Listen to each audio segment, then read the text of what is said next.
Hey guys, welcome to Hope It Helps, and my guest on the show today is Mr. Sami Khoury. Sami, welcome to the show, man. Thanks, Khalid, for having me. Looking forward to chatting with you. Thanks so much for your time, man. I really appreciate it. So, Sami, we connected through LinkedIn, like a lot of my guests.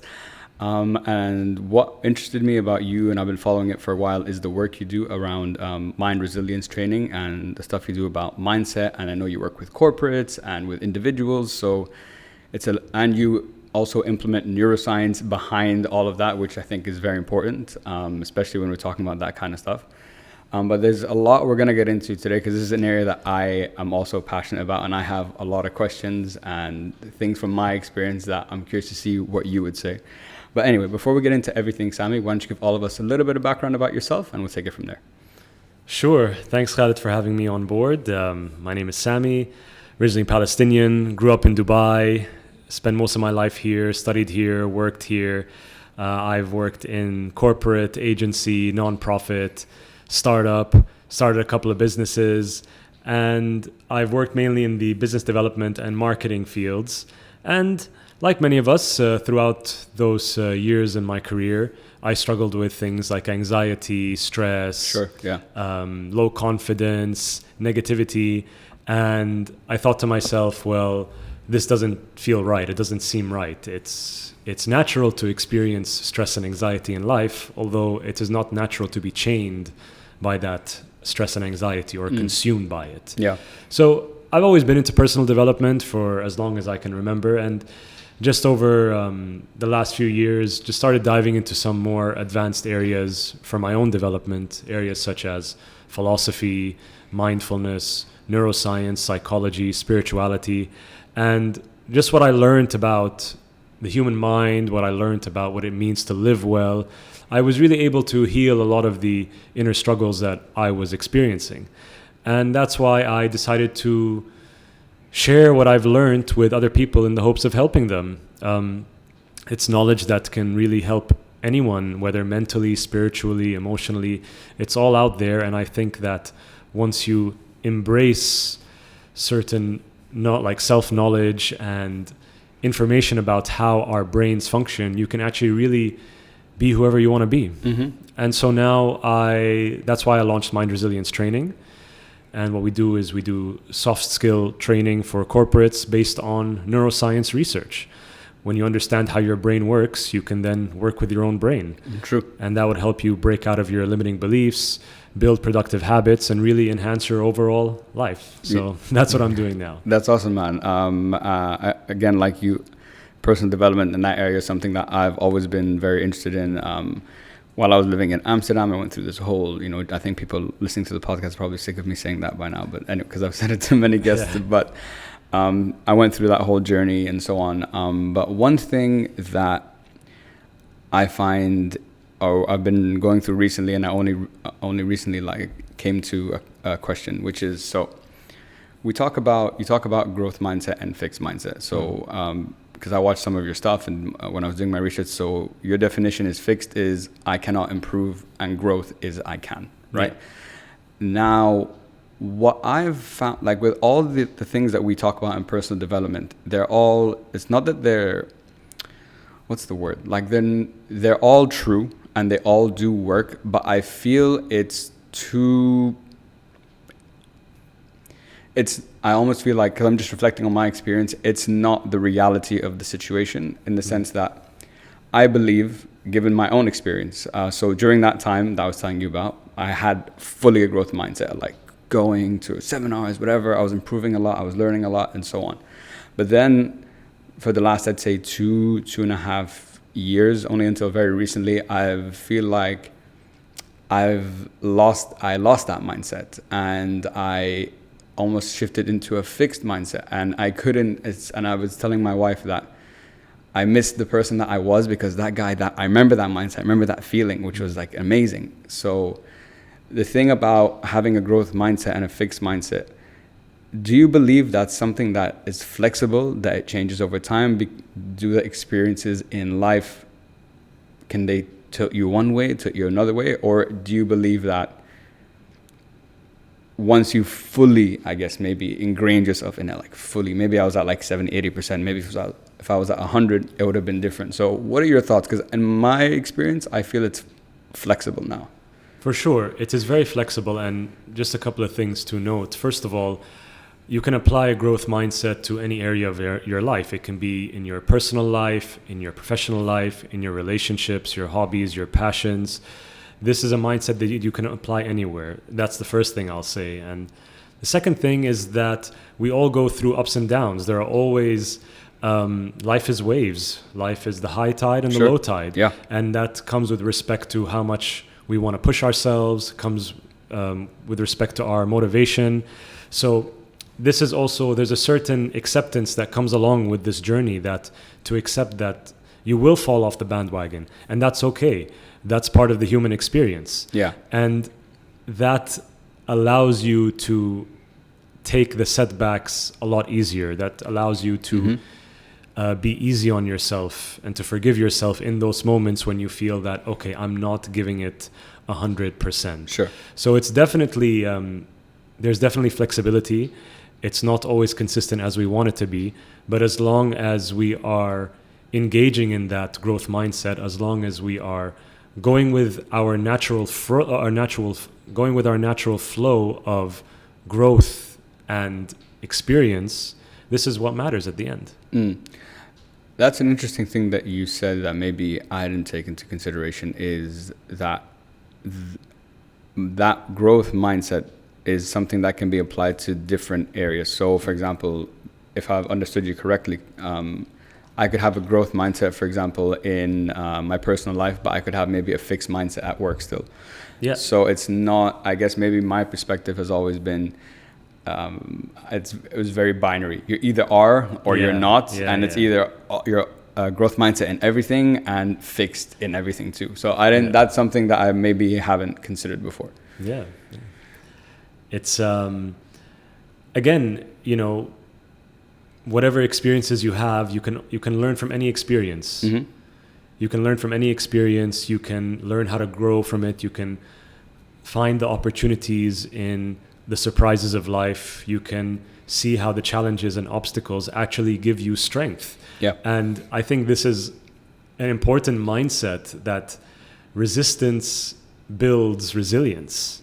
Resistance builds strength. Sure. And the best metaphor I can think of is when you go to the gym and you build muscle. You are you essentially pushing yourself against a weight, and that weight is pushing against your body. Yeah. And as a result of that, your body is getting stronger. Yeah. Whether it's the gym, whether it's yoga, whether you're swimming or running, when you go against certain forces, your body and your mind become stronger. And I think when you adopt that perspective, you're able to handle a lot of life's setbacks and surprises. Yeah, that's true. I will say that when you, depending on the situation, if you have applied or developed a certain mindset, that you can, the lows that do come and will come aren't, maybe won't affect you as bad, or maybe for as long either. I think that's time is a very important thing too.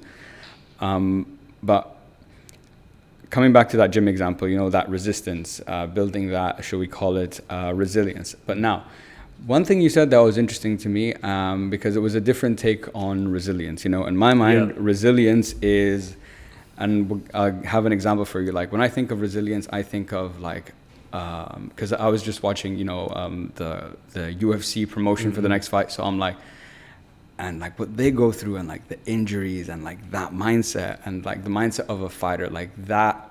I think a lot of us think that is what resilience is, like the grit and, push through the pain and go. But you describe it as finding your inner balance and finding your true self. So walk us through your perspective on resilience, and why is inner balance your definition? Absolutely. So when I said earlier that resistance is resilience, I guess it's a form of resilience. Sure. When we talk about resilience, like you said, a lot of us think that, I have to have a stiff upper lip. I have to just put up with it. I need to whip myself into discipline. But actually, this is not the sort of resilience that I believe in, and that I don't think is sustainable or works over the long run. To me, resilience is acceptance. And it's a type of acceptance that goes two ways. It's an acceptance that goes outwards towards the external world, and there's an acceptance that goes inwards towards who we are. Essentially, it is about accepting ourselves for who we are, accepting our strengths, accepting our powers, accepting our flaws. Once you're able to accept yourself as you are with all your imperfections, you become untouchable. Nobody can touch you. Yeah.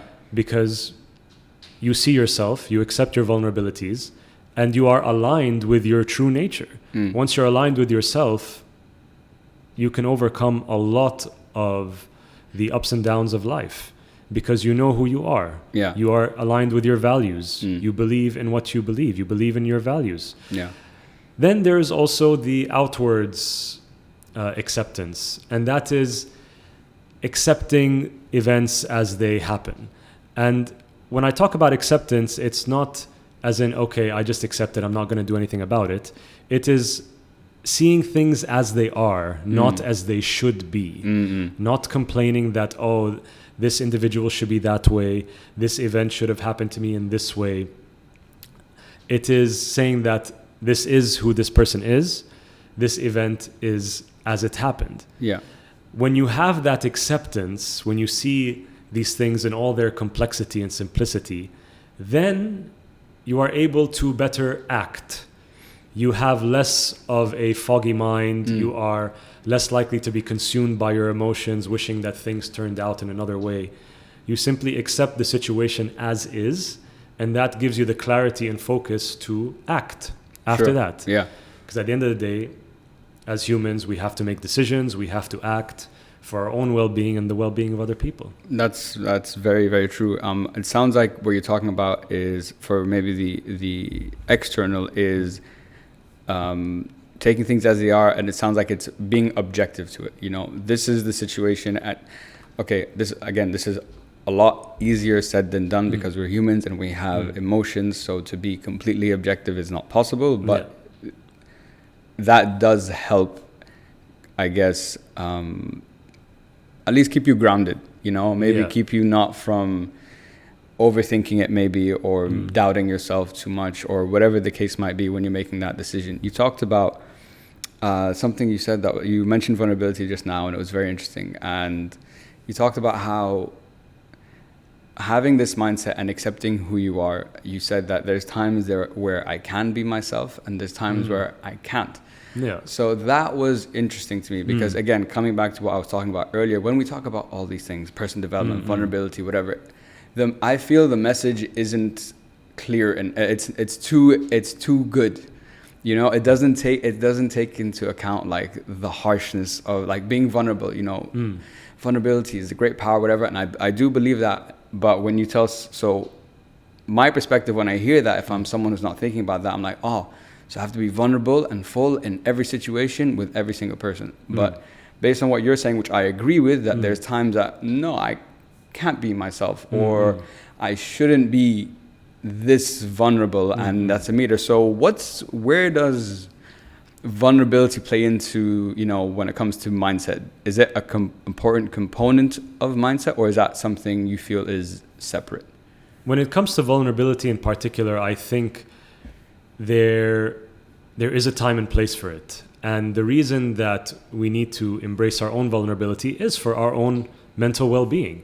We cannot continuously put up a front. We cannot continuously wear the masks and play the roles that we need to play in modern life, in modern society.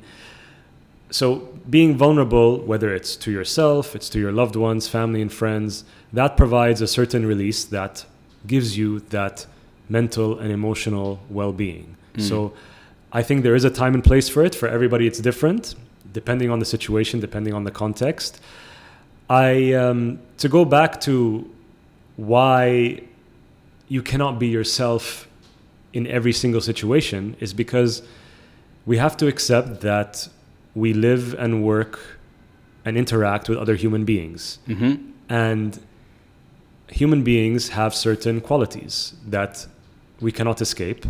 Human beings have levels of self-absorption, levels of envy, levels of aggression.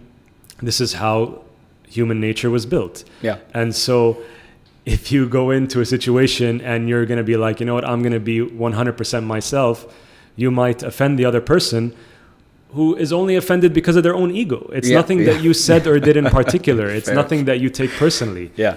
So if you're not careful and you offend someone, inadvertently offend them, you may be on the wrong side of the of whatever interaction. You know, things might not go out as you things might not happen as you planned. So it's important to really distinguish in what situations and what times can you be yourself and others you can't, because simply that's not how human nature works. True.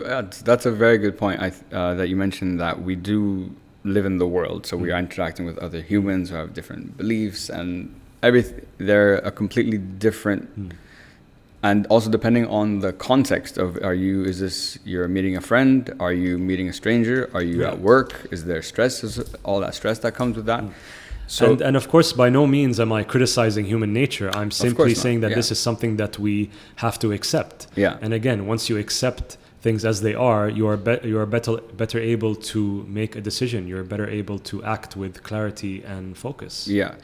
Okay, let's dive into accept, that word accept a little bit, okay? Because like we hear all the time, and I internalize and I understand it and I get it. I understand what you're talking about. But let's say there's someone out there right now, and they're like, and we're telling them, you know, acceptance is important and you need to accept the situation and so on. So explain to them when you say accept, what that word, what are we like trying to convey to them to do? We are trying to convey that there are some things and some people that simply don't change, and that, or at least, not don't change, but at least the change is not in your hands.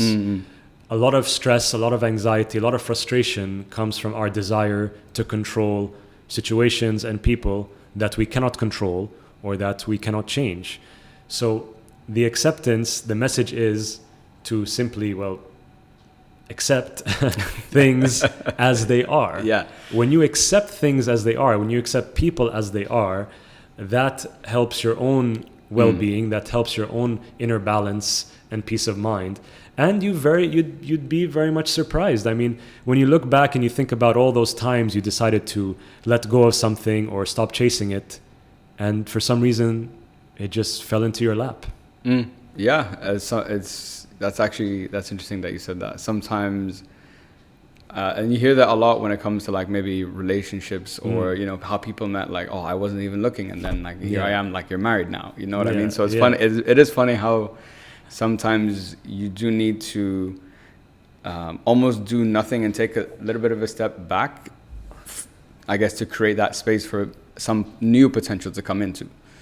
Absolutely. And I mean, it's something that I can't figure out, but I've seen that when you just let go, things happen for you. Yeah. At times. So you'd be surprised that there's a lot of power and a lot of peace that comes with letting go of things that are out of your control. That's true. And letting go, again, just to repeat, and you said it earlier, when we say that, that's the problem. My issue with this is I don't like absolutes, you know, and that's what, either if it's negative, it's absolute, and positive, it's absolute. And I used to, for a very long time, you know, I wanted the world to be binary, you know, that was my dream, you know, either I like or I don't like. It's not like, you know, the world's full of gray, no black and white. If anything, it's only gray. If you're lucky, you might find some black and white patches every once in a while.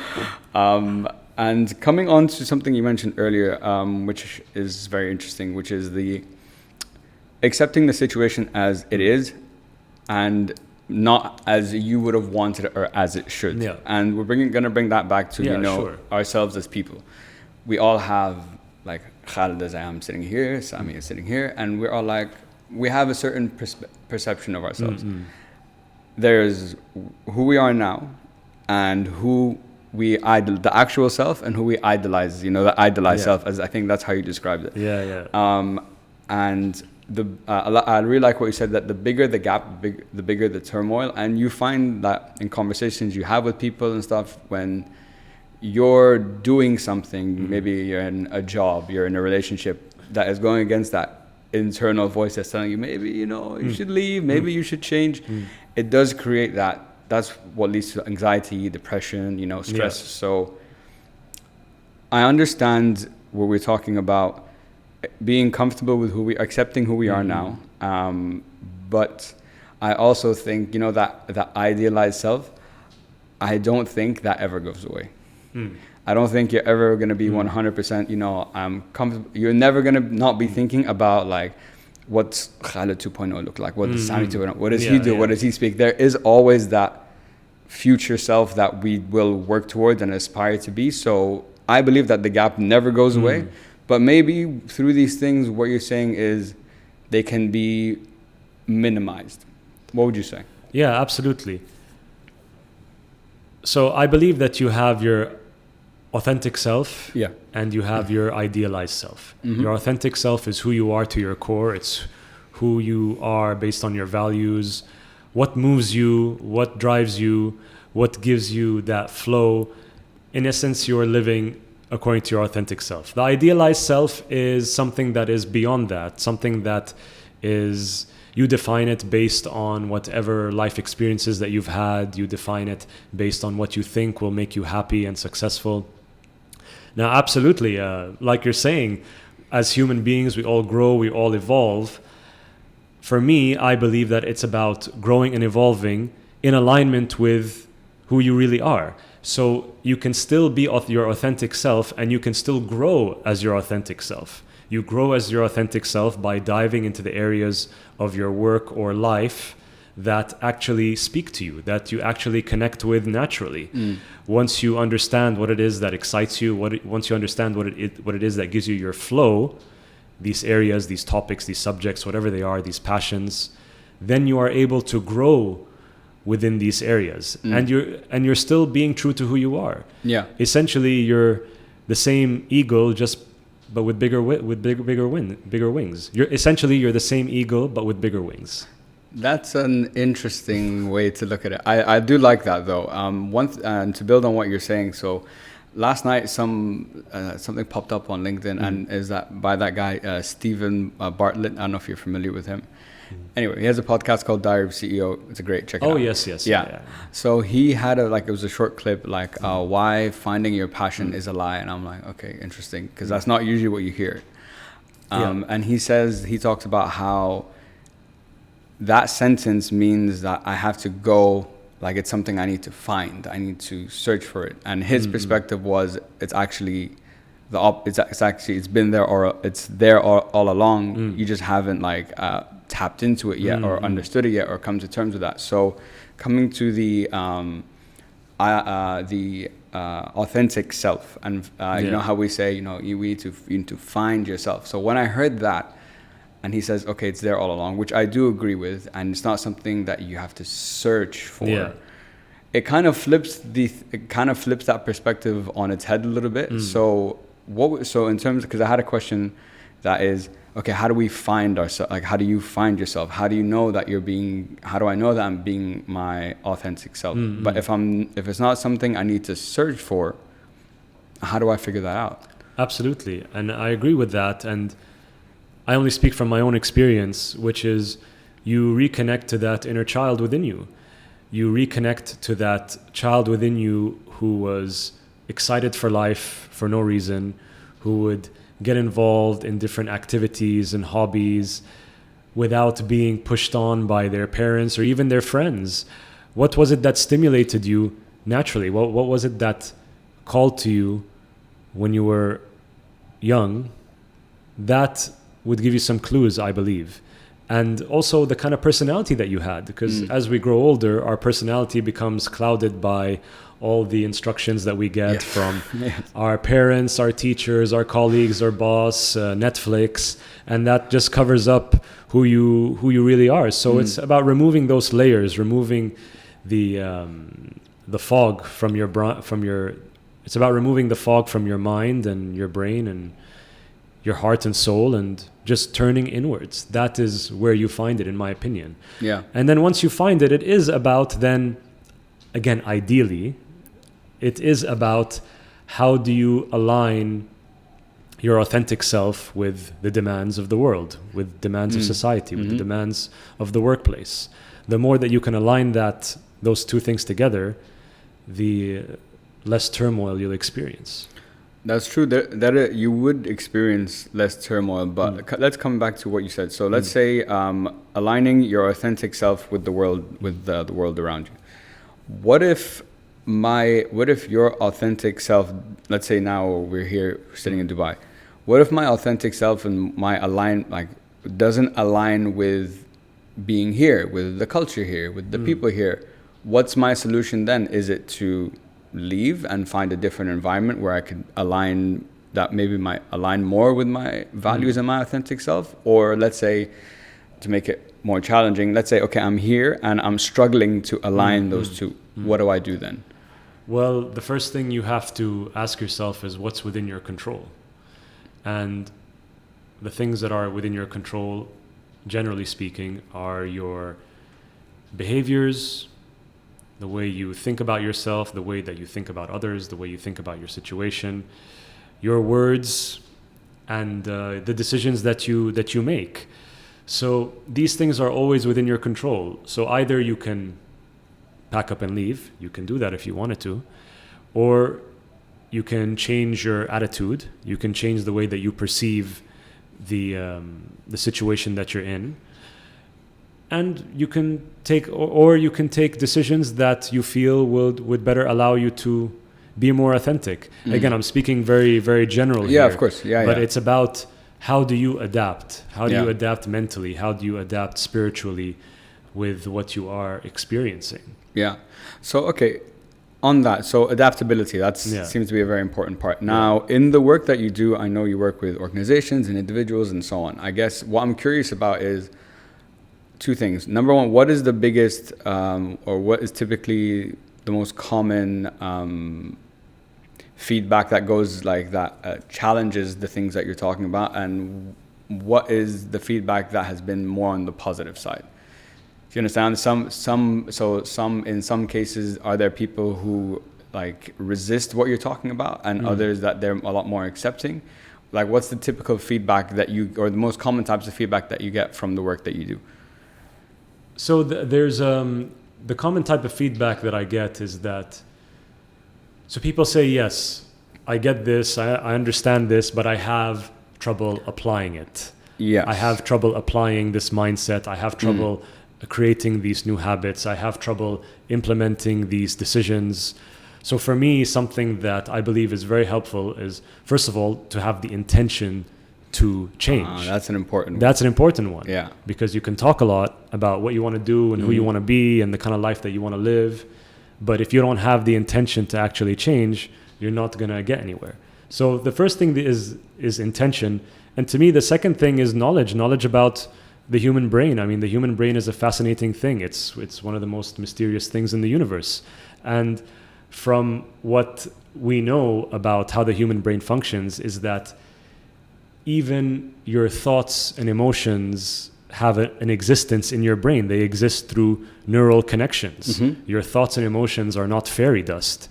They actually exist. And the more you exercise certain thoughts and certain emotions, certain ways of thinking, certain ways of being, these essentially mental muscles become quite strong. And once you strengthen these mental muscles, which are the way you think and the way you act, it becomes easier to be the person that you want to be, and it becomes easier to live the life that you want to live by exercising these mental muscles. Yeah, well, and I think calling them mental muscles is a very relatable thing that a lot of people can understand, because, like, you know, I need to go to the gym, I need to work out to build muscles. Just like with this, I think obviously the application of that is a lot simpler than, you know, when it comes to your mind, because it's a lot more challenging and there's a lot more things you have to go through. And, you know, the things you're talking about, like with the neuroplasticity of the mind, and, you know, the more you do it, the more that amplifies and with time. And one thing that I heard once that I loved, but now I'm not giving it second thoughts, but you know, I have a new perspective on it. So One thing when it comes to, we're talking about beliefs and like perspective, I don't know who said this or where, but someone said that once the mind like expands, once you have a new perspective and you break that, it can never go back. But and that's a beautiful thing, because once you break that, it opens up a whole new world. But what I've also realized in my own life is, okay, I broke through this belief. There's always going to be a belief, if this, okay, you got rid of this one, okay, now there's a new one that you have to work on, so it feels like in my perspective, it's a never-ending cycle. You just have to consistently throughout your life, because obviously as you get older and new experiences, things happen to you, the world changes, you will develop new beliefs about maybe yourself, about the world. So it feels like an endless cycle. What's your perspective on that? I agree. I totally agree. It is a never-ending journey. You are constantly removing layers of fixed belief systems within you. And like you said, once you remove that belief system, another belief system might come in its same place. And before you know it, you're attached to that belief system. And then you become very, you start to struggle, be like, oh no, but this is how I'm supposed to live. Or this is how people are supposed to be. Or this is how I'm supposed to treat myself. When actually, there's nothing written in the stars of how you should live your life. So it's important to have that flexibility. It's important to have that adaptability to the way that you see the world, the way you see yourself. We're always learning, we're always growing. It's just the way the world is. You're constantly growing. So you learn, you take what is essential, you understand how it can help you. And then if it no longer serves you, again, in the realm of personal growth, then you move on. Yeah, exactly. And it's you mentioned it earlier a little bit, like kind of like peeling back the layers of like an onion. And I was watching, I think David Goggins on Joe Rogan's podcast the other day, and he calls it the infinite onion. I'm like, oh my God, that is the best way the infinite onion. Absolutely, that's the best way to describe it, because a lot of crying, a lot of tears. But I always say, behind the tears is always something, is a good, whether it's a personal thing or whether it's, an outward thing, it's always a good thing. There's something that Khalil Gibran wrote. I'm butchering what he said, but I found it very beautiful.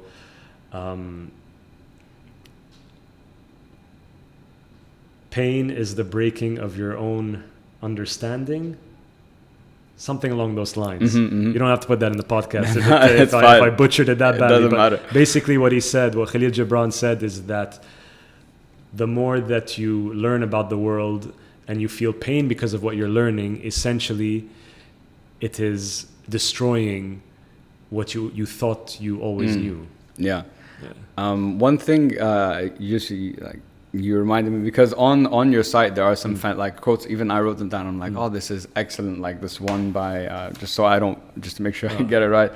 The mind is a wonderful servant but a terrible master. And I'm like, man, that is so true. And I think with all the work you're doing, is when I apply it to that, is you're trying to help people become the masters and not let them be run by their own mind. Because if that happens, and it will happen, no matter whether you're the best athlete in the world, whether this, like we talked about earlier, there are ebbs and flows. It's just gonna happen. But I think a lot of times we don't. And the biggest struggle, what I've seen, is it takes you sometimes a while to realize it. Like that glass shattering sometimes takes like a while. You might be aware of it. It might have been creeping around in your head for a couple of years, but then something just happens and you're like, oh my God, like how, like I knew, and people always say like, I knew it, like I felt it, but I just didn't do anything about it. Even with all like being aware and the knowledge, sometimes it still does take a while for that penny to drop. Yeah, absolutely. It is about mastering your mindset. You either master your mindset or your mind masters you. And there are many ways to master yourself. The key thing is acceptance. We talked about acceptance. Also, daily practices of gratitude, compassion, understanding that everyone wants the same thing. Mindfulness and meditation practices, that really helps. I mean, there's just plenty of science out there about how meditation can help your focus, your memory, your emotional regulation, and that stops your mind from flying all over the place in your day to day. Yeah. So I think whoever you are, you should adopt some sort of breathing technique. There's a lot of breathing exercises out there, a lot of meditation exercises that help. Choose one that works for you. I know a lot of people that they pick it up and then they drop it because it doesn't work out. Find a breathing technique or meditation technique that works for you. Yeah. And you don't have to start with 1 hour a day or not Definitely even 30 minutes. Yeah, you can yeah. even start with something as 2 minutes. Yeah. And eventually grow from there. Yeah. I mean, how can you expect to transform yourself if you won't even sit still for 10 minutes?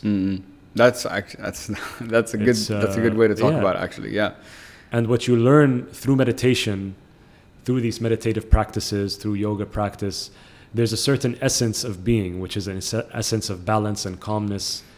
That is a channel to bring it to your waking life. Yeah. So you are meditative in your waking life. You are mindful in your waking life. Yeah. And that helps with the mastery of your own mind. 100%. I remember, so again, my meditation practice, I've been, there's times I've been like going 3 months straight, didn't miss a day. And then now it's been like, I don't know, a year and a half. And like I started recently and like on, off, but getting there. Yeah. But meditation, I think, is something for me that is, I can physically feel a difference on the days that I meditate and I live my day and the days that I don't. I'm a lot more calm. Things don't bother me as much. I feel like like when I meditate, I feel like imagine in your head is just like, when you have like a bunch of like cables, like, and they're all bunched up and like going all over. That's what it feels like when I haven't done it for a while. And then meditation is kind of going like, all right, we got to sort out this mess, like one at a time. That's how it feels to me. I don't know. What does it feel like to you? Is it similar? I mean, for me, I definitely feel that when I meditate, my thoughts my brain is a lot more calm. My brain is not ecstatic. My brain is more in flow with whatever's happening and can accept what's happening in the situation. It doesn't get caught up. It doesn't get lost in emotions. That's what I feel. I'm just a lot more at peace. I'm more observant. I'm more understanding. I don't know how it works. It just works. That's a very good point. And what you said, I think, is something important. And I've talked about this before. Is find whatever works for you. There's a lot of apps. Even the time the length isn't like everyone might have their different opinion. But if you find like 10 minutes is all you can do and you're comfortable with that, then just do that. Which is fine. But coming back to what you were talking about earlier, because I know reading through the website, like ancient philosophy and like the Stoics and all that is something that you're interested in. I don't think I've ever really discussed philosophy on the podcast before, but one thing I was thinking of, like every time you read like all these, like this Marcus Aurelius quote, the soul becomes dyed with the color of its thoughts, which is that's a beautiful thing. Do you ever think like, how did all these guys back then say so much shit that now today you read, you're like, oh, of course. How the hell did they know it back then? I'll give you my opinion on that. Because back then, that was 2,000 years ago, 2,300 years ago. They were living in a really rough time. It was war, plague, famine, death. That was just happening left and right. So they were exposed to a lot of hardship, a lot of death, a lot of suffering that thankfully we are not as exposed to in the modern world. Sure. So I believe that from what I read and what I learned is that they saw this and they asked themselves, well, how do we live in peace in a world that is essentially unpeaceful? How do we live free of suffering in a world that is full of suffering? I think that was the main question that was asked. And this is an area of philosophy mainly that is known as ethical philosophy or moral philosophy, which is how do I live a good life? How do I live well? How do I live with the balance in the midst of all this craziness that's happening around me? So that's the branch of philosophy, or this question at least is a part of this branch of philosophy that seeks to answer how do I live well. So that I believe was a starting point. Yeah. I don't have an answer. Yeah. I've never discussed this before either. Yeah. So, but I think it's an interesting point that you said that obviously the world then was a lot harsher than maybe it is now. I also think, my perspective is also like there must have been a billion times less distractions. You know what I mean? It's not, yeah, totally. It's not just like, even before like social media was around, like we were still super distracted, like PlayStation, this, that. Once the internet came, everything changed. But back then you're like, okay, I have like a hut, I have a horse, whatever. And like my day is, I'm going to have like one meal and the rest of the time I'm just going to think. You're just going to think about stuff. Yeah, absolutely. I think definitely that's less distraction, more focus on one task at hand. Yeah. Like no matter who you were, you had a certain role, a certain duty.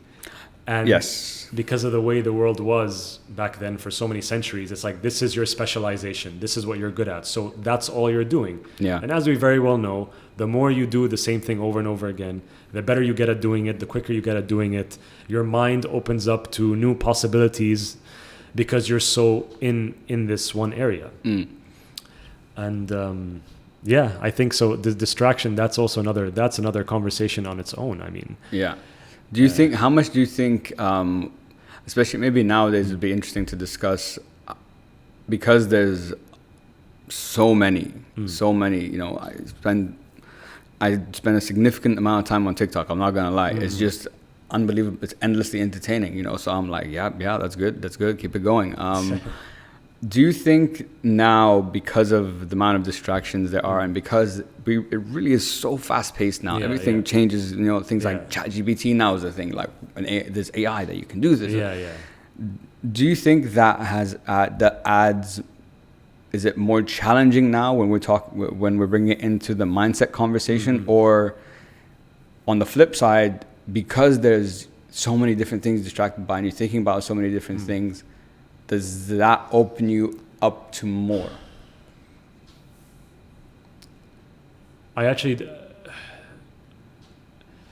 When you are distracted by so many things, you have breadth, but it lacks depth. Yeah, that's a great way to put it. Yes. Meaning that you see so many different topics, so much different content, so many different distractions, and you might have like bits and pieces, like bite-sized information, but you will rarely go deep into one area unless you get rid of the distractions and simply focus on the one topic that you want to focus on.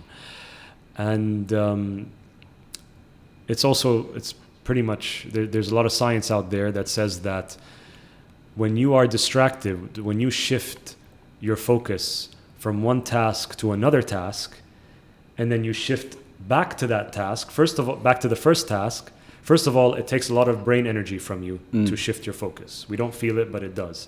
Second, once you go back to the task at hand, you have to recalibrate your mind to adjust to it, which also takes even more brain energy from you. Yeah. So the distractions consume a lot of your energy.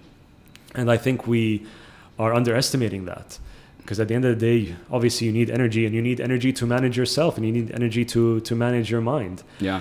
And for me, in this modern world, this modern life, I believe that prevention is better than the cure. That you have to put certain routines in place, certain environmental considerations in place to avoid getting lost in the infinite distractions. Yeah. The distractions are infinite. Yeah. And nobody's going to get rid of these distractions for you. Yeah. First of all, I was not familiar with the energy when it comes to your brain that you were talking about. I wasn't aware of that.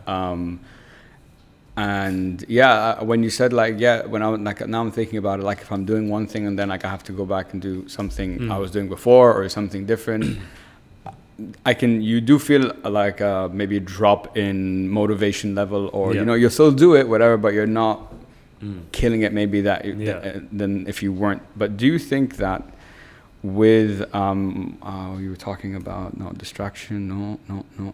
Okay. So when we talk about focus, right? and things over time develop mastery, right? You know, we Yeah. become a master at that, Yeah, whether yeah. it's your emotions, your thoughts, anything you're doing. Now, one thing that that's why when we're talking about distractions, I'm going to bring it in a different way. And I'm talking about, you know how we say, I'm Khalid, I'm a podcaster. I'm Sami, I'm a mind, like a mind health and well-being and mindset coach. And I've read so many things and watched so many things that you, like, nowadays you want, like, you don't want to just because it becomes kind of part of your identity. I am this, and that means you might think, oh, I can't be, you know, anything else. I can't be this and like a surfer. I can't be this and that. So that's where I feel, although distraction does lack focus, it does open you up maybe to other areas that you can now develop.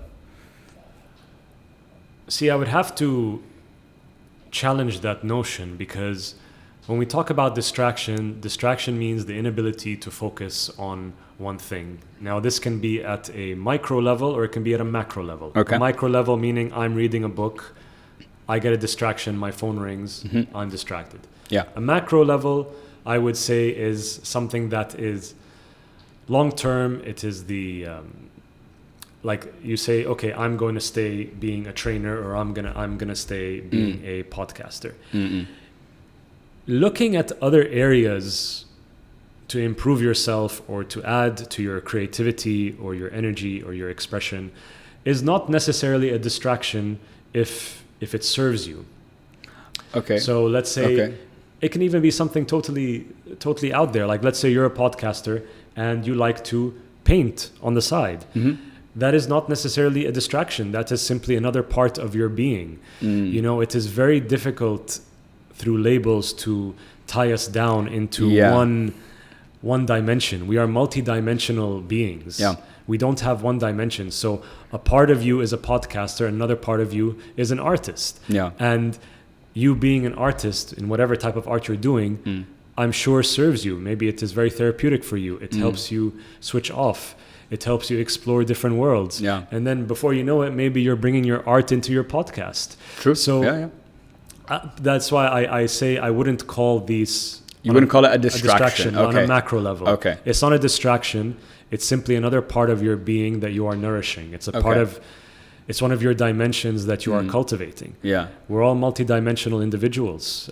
You know, there's always this phrase or metaphor which I don't like, which is, there's the black wolf inside of you and there's a white wolf inside of you, and whichever wolf you feed will grow. That's... Oh, I've never heard that before. That's new. Okay. Yeah, I mean, it's a bit too binary for me. I think there isn't just black and white within us. It's like a rainbow. It's exactly. It's a rainbow. It's a spectrum. It's a spectrum of colors. And it's important for us to integrate all these different dimensions within us in order to become a whole, fulfilled human being. 100%. And that is also, of course, a journey. Yeah. It's, man, you know, that word, we've said it. I've said it 1,000 times. I've heard it 1,000 times. And I will continue to, because there isn't another word I think that describes that experience or that timeline in that way.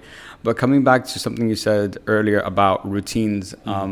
So I am a person, routine is something I'm not a big fan of. Okay. It's a personal thing. I just don't like when for me, routine removes motivation. I like more, I'm much more of an ad hoc person, like, this is happening now. Okay, I'll do this, I'll do that, whatever. Is that good or bad? I don't know. Probably not the best, but anyway. But one thing I heard recently, and it was so counterintuitive, that discipline brings freedom. And that seems like when I hear that, I'm like, I get it, but it seems so counterintuitive, because, your perspective on discipline is like rigid and strict, but you're saying by doing this in certain things gives me the freedom that I'm looking for anyway. So what are your thoughts around that? Wow. So discipline is freedom. That there are many elements to that. There are many angles of consideration for that, in my opinion.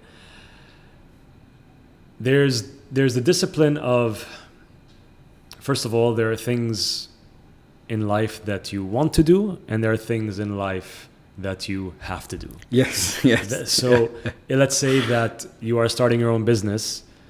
No matter who you are, if you're starting your own business, you have to be a salesperson. You have to sell. Yeah. And there are many people that don't like to sell. That's not who they are, whatever. But if you want to be a founder, you have to sell. Yes. You don't have a choice about it. Yeah. Unless you're a CTO or something. So that's one element of discipline, is freedom. That, okay, I'm going to be disciplined in my approach to promoting my business, to selling myself, to selling my value. Through that discipline, eventually, ideally, I will have financial freedom. Yes. Because I've created a disciplined process. I have created that commitment. Yeah. So I think that's one element of discipline, is freedom. Another element of discipline is freedom is there is also the mindset which is involved. Because if you are not disciplined, I know disciplined it may be a harsh word. I know, yeah. But really, if you think about it, all those people that you look up to, all your heroes in life who you deem are successful, Yeah. they are successful because they were disciplined in whatever endeavor they were involved in. Yeah. There's no two ways about it. Yeah. So discipline is not as much of a dirty word as you think it is, in my opinion. Yeah. I can see why it can be dirty, Yeah. but it's not that bad. Yeah. So there's also the discipline of the mind, in my opinion, which is, as we talked about, avoiding distractions, avoiding being consumed by your overthinking, or avoiding getting lost in your emotions. Or people. Not saying don't have emotions. That's impossible. We're human. We have emotions. It's just simply about not being enslaved by these emotions that damage our mental well-being, which of course will spill into other areas of our life, our relationships, our quality of our work. So there is also a disciplined mindset. Yes. So you talk about a disciplined routine and disciplined mindset that can give you certain types of freedom. Yeah, exactly. And I think I like how you came at it from those different angles. And like you said, it maybe is not as much of a dirty word or a negative word as it sometimes is perceived, because discipline, you remember like just school, sit down, shut up, that at least for me, that's what I think about. Oh yeah, so, for sure. Tell me about it. Yeah. I was in Shweifat, so I know all about discipline. I was also in Shweifat. Oh yeah, for sure. Yeah. So you remember that shit. Yeah. Fucking hell. How can I forget? How can you forget, man? Anyway, but coming back to the, I wanted to round off for the discussion today. One thing that I wanted to talk to you about is you just brought it up, emotions. Okay, so I saw your talk when you were talking about the reptilian brain, the emotional brain, and the logical brain, the rational brain, right? So one thing that I've noticed that a lot of people do, and I didn't know even I was doing that until I went to therapy. So I was struggling for many years. I had it in my mind, like, I need to go to therapy. I want to, there was this voice like, you should go to therapy. But I just never did until, the final straw was like, all right, I'm done. So, but what I realized going to therapy is, because I would read, I would think, I'm very logical when in the way I like to think. So logically, I'm like, I've looked at all the areas, I've ticked all the boxes, but I still feel this way. Like, I'm aware of I'm aware of the other perspective. I feel this, but I already see the other side. I already know the other side, but I still don't feel that, even though I'm aware of it. And one thing I learned was, a lot of times what we try to do, and this is what I learned from my therapist told me, he's like, Khaled, you're trying to tackle emotion with logic.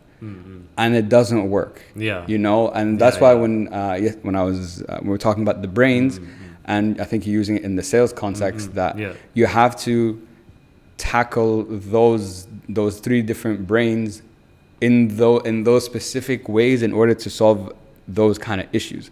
Like emotion has to be fought with emotion, logic has to be fought with logic. They don't go into each other. And usually, in my experience, has been more logic versus emotion. That I feel a certain way about something, but I can think differently about it. Yeah, so logic can only take you so far and doesn't will not always solve your problems, at least will not always solve your inner struggles, because at the end of the day, we are biological machines. And biological machines, as biological machines, we need emotion to signal to us what is going to help us survive and what might threaten us. Emotions, to a large extent, are simply value judgments. What's going to help me? What's going to hurt me? That is because when I have these emotions, when I have that programming inside of me, that helps me survive and thrive. So even though you are able to convince yourself of a situation logically that is very safe for you and has high chances of success, there will always be that emotion of fear, uncertainty, doubt. It's just your brain's way of telling you that, don't forget that things might go wrong, and you also need to be prepared for that. And again, that's always going to be there. So at the end of the day, it's about how do you regulate that emotion. You don't stamp it out. You accept that that emotion is there, and also you accept the limits of that emotion. That to allow that emotion to overflow like a broken dam is not going to serve you. And actually might even hurt what it is that you're trying to do or trying to achieve. So recognize your emotions, but also recognize that there are limitations to the power or the rule of these emotions. And if you're being consumed by your emotions, maybe there needs to be a little bit more rationality involved. At the end of the day, we have a heart and a mind, and it's about balancing the two. You cannot be overly consumed by your logic and rationality, otherwise you might end up just being a cold machine. On the other hand, you cannot be consumed by your emotions, otherwise you'll be pulled like a puppet on strings. So it's really about how do you balance the two. And I really like the word you use there, regulate, and also recognizing that whether it's logic, whether it's emotion, that there are limits to each, and managing when to put the brakes on or when to go further, and not being run by consumed by the two. And I think a word that has been the word of the day, I'd say would be balance. And finding inner balance. And I always think, I'm like, the funny thing about balance is you never really have it, because once you get to one level, you've lost it you've probably lost it in another. So but I think that kind of summarizes everything we talked about, that the journey to find balance, shall we say, it never stops. It never stops, and that's what it means to be human. We're always growing, we're always evolving, we're always changing. That's a part of life. It's life is growth. Life is growth. I couldn't say better myself, man. Sam, I just have two more questions for you. Sure, sure. These are questions that I ask all my guests. Absolutely. So first of all, looking back either personally or professionally, if I ask you the question, what are you most proud of for yourself, what would you say? What I'm most proud of is that in my career, I've made the decisions to go at it on my own. And no matter what's happened or what happens, I'll look back and say, I'm glad that I made the decision that I wanted to make, which was to be my own man. And find, you seem like the kind of person that, once you laser focus on something, you're just going to go for it irrespective of it. I try, but I also fall off the bandwagon, but that's also part of the journey, and even accepting that you'll fall off the bandwagon and just forgiving yourself and getting back on. And I think one thing that we don't do enough as people, you've heard this a million times, you've said it a million times, and I will say it again, is trying to be compassionate, to ourselves more than anything. I think, I know I'm very hard on myself. I think we all are, but again, trying to find the balance with that. Exactly. And for my last question, Sami, what is the message you'd like everyone to take home with them today? The message that I'd like to take home, them to take home is to be authentic and grow within that authenticity. Because when you grow within that authenticity, you start surfing through life. I think I can't say better than that, guys. I really love that. It's very humbling, and I think everyone's on that journey to find themselves anyway. So if you can do that and live it that way, I think you're in a pretty good spot. Sami, man, this has been a pleasure. Thank you so much for coming on the show, enjoyed man. It. Thank you. You know, I love talking about this stuff, and it's been a while that I've like dove deep into it. Yeah, we can talk about this stuff forever. I'm sure. I'm sure we could. If people want to reach out to you, work with you, connect with you, where can they get in touch? mindresiliencetraining.com, and on Instagram at mind.resilience.training. Perfect. You heard it here, guys. Check out Sami's website, his work. You can check him out on LinkedIn too. He has some great content there. As always, thank you to everyone for listening. I really appreciate it. Make sure to like, follow, share, and subscribe to the podcast at hope.it.helps with 2 S's on Instagram and on all channels. And as always, guys, hope it helps. Peace.